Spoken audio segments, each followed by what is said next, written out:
అందరికీ నమస్తే అండి. తెలుగుదేశం పార్టీ కూటమి అధికారంలోకి వచ్చి 2 నెలలు దాటింది కదా. సో ఈ కూటమి మీద ప్రజలు చాలా ఆశలు పెట్టుకున్నారు, అంచనాలు పెంచుకున్నారు. గత 5 ఏళ్ల పరిపాలన మొత్తం విధ్వంసాలు, వ్యతిరేక పరిపాలన జరిగింది కాబట్టి, నెగిటివ్ ఎక్కువ ఉంది కాబట్టి, పరిశ్రమలు, పెట్టుబడులు, ఉపాధి, ఉద్యోగాలు, ఆర్థిక అన్ని రంగాల్లో కూడా రాష్ట్రం నలిగిపోయింది కాబట్టి, చంద్రబాబు నాయుడు గారు అయితే మంచి వ్యక్తి, గాడిని పెడతాడు. పవన్ కళ్యాణ్ గారు కూడా కొత్తగా వచ్చారు కాబట్టి ఆయన కూడా ప్రభుత్వంలో భాగస్వామి అయితే బాగుంటుంది, రాష్ట్రం బాగుంటుందని ఆశించి ఓట్లు వేశారు. అంతే తప్ప ఆ పార్టీ ఎమ్మెల్యేలు పేకాట ఆడుకోవడానికి పర్మిషన్ తీసుకుంటారనో, ఆ పార్టీ ఎమ్మెల్యేలు మండలానికి 2 ప్రత్యర్థుల్ని చంపమని ఎంకరేజ్ చేస్తారనో, ఆ పార్టీ ఎమ్మెల్యేలు ఇసుక దందాలు చేస్తారనో, ఆ పార్టీ ఎమ్మెల్యేలు ప్రైవేట్ సెటిల్మెంట్లు చేస్తారనో అందుకు గెలిపించాల. చంద్రబాబు నాయుడు గారు, పవన్ కళ్యాణ్ గారు కాంబినేషన్ బాగుంటుంది, వాళ్ళు రాష్ట్రంలో ఉన్నత స్థాయిలో ఉండాలి. జగన్మోహన్ రెడ్డి గారి పరిపాలన బాగోలేదు, ఆయన అన్ని వర్గాలకు అన్యాయం చేశాడు కాబట్టి ఆయన ఉండకూడదు అని ఓట్లు వేశారు. గత ఎన్నికల్లో స్పష్టమైన తీర్పు ఇది. గత ఎన్నికల్లో వచ్చిన తీర్పు నియోజకవర్గ స్థాయి, ఎమ్మెల్యే స్థాయి ఎన్నిక తీర్పు కాదు, రాష్ట్ర వ్యాప్తంగా రాజకీయ పరిణామాల మీద వచ్చిన తీర్పు. రాష్ట్ర వ్యాప్తంగా గత 5 ఏళ్ల విధ్వంసానికి వ్యతిరేకంగా ప్రజలు ఇచ్చిన తీర్పు. సో దీంతో ఎమ్మెల్యేలు ఏదో వాళ్ళ కొమ్ములు వచ్చినట్టు ఫీల్ అవుతున్నారు. కొంతమంది ఎమ్మెల్యేలు, అధికార పార్టీకి చెందిన కొంతమంది ఎమ్మెల్యేలు గెలిచిన వెంటనే కొమ్ములు వచ్చేసినట్టు ఫీల్ అవుతున్నారు అనమాట. కొంతమంది ఏమో ఇసుక అక్రమాలు, విచ్చలవిడిగా ఇసుకను దోచుకుంటున్నారు. కొంతమంది ఏమో ఇసుక, రేషన్ బియ్యము, ఆ మట్టి దేన్ని వదలట్లేదు. సో మరీ కక్కుర్తి వ్యవహారాలకు వెళ్తున్నారు.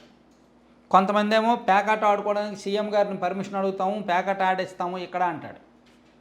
ఇంకొక ఎమ్మెల్యే గారేమో వైసీపీలో మండలానికి 2 చంపేస్తానంట, వైసీపీ భయపడుతుందంట, కంట్రోల్లోకి వచ్చేస్తుందంట మొత్తం. అది బాగా కాంట్రవర్సీ అవుతుంది ప్రస్తుతానికి ఆ స్టేట్మెంట్. నంద్యాల జిల్లాలో శ్రీశైలం ఎమ్మెల్యే గారు అనుకుంటా మాట్లాడేది. జగన్మోహన్ రెడ్డి గారు, ప్రతిపక్ష నేత జగన్మోహన్ రెడ్డి గారు ఆడియో క్లిప్ కూడా వినిపించారు. అయితే అది మేబీ ఆ ఎమ్మెల్యే గారు అది అబద్ధం కాదు, అది అబద్ధము, అది నిజం కాదు అని చెప్తే చెప్పొచ్చు, కవర్ చేసుకుంటే కవర్ చేసుకోవచ్చు, అదంతా తర్వాత విషయం. కానీ వివాదాస్పదం అవుతున్న ఎమ్మెల్యేల కామెంట్స్ అనేది మర్చిపోకూడదు. ప్రభుత్వానికి ప్రజలు ఇచ్చిన బాధ్యత వేరు, ప్రభుత్వానికి ప్రజలు అప్పచెప్పిన బాధ్యత వేరు. ఆ బాధ్యతను నిర్వర్తించే క్రమంలో ఎమ్మెల్యేలు కూడా బాధ్యతాయుతంగానే ఉండాలి. వాళ్ళ నియోజకవర్గ సమస్యలు ఏంటి, వాళ్ళ నియోజకవర్గంలో ఎటువంటి వనరులు ఉన్నాయి, అక్కడ ఎటువంటి పరిశ్రమలు వస్తే మంచిది, అక్కడ నిరుద్యోగం ఎలా ఉంది, వాళ్ళని ఏం చేయాలి, ఎలా ఉద్ధరించాలి అనేది ఆలోచిస్తే మంచిది. అలా కాకుండా మాకు పర్మిషన్ వచ్చింది, మేము అధికార పార్టీ ఎమ్మెల్యేలం కాబట్టి ప్రత్యర్థుల మీద కేసులు పెడతాం, ప్రత్యర్థుల్ని ఇసిగిస్తాం, సో ప్రత్యర్థులకి అవసరమైతే దాడులు చేస్తాం, నెలకి 2 లెక్క, మండలానికి 2 లెక్క లేపేస్తామంటే కరెక్ట్ కాదు కదా. అసలు ఇది అయితే ప్రజలు హర్షించరు. సో శ్రీశైలం ఎమ్మెల్యే గారు మాట్లాడిన మాటలు కనుక జగన్మోహన్ రెడ్డి గారు నిన్న బయట పెట్టకపోతే వేరేలా ఉండదు. కానీ ఆయనే నేరుగా బయట పెట్టారు కాబట్టి, ఆ వ్యాఖ్యల వీడియో కూడా చూపించారు కాబట్టి తెలుగుదేశం పార్టీ ప్రభుత్వం డిఫెన్స్లో పడినట్టే. యాక్చువల్లీ టీడీపీ కూటమి అధికారంలోకి వచ్చిన తర్వాత జరుగుతున్న పరిణామాలు ఏవి అంత పాజిటివ్గా లేవు. సంక్షేమ పథకాల విషయంలో ఒత్తిడి ఉంది, ఎలా అమలు చేయాలి, ఎన్నెన్ని డబ్బులు తీసుకురావాలనే విషయంలో ఒత్తిడి ఉంది. ఆ ఒత్తిడిని అధిగమించలేకపోతున్నారు.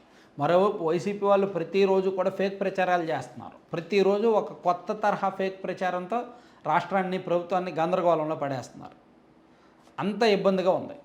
సో ఆ టైంలో ఎమ్మెల్యేలు ఇటువంటి కామెంట్స్ చేయడం ఖచ్చితంగా పార్టీకి అయితే మంచిది కాదు. పార్టీకి కొత్త తలనొప్పులు తప్ప ఇంకేమీ కాదు.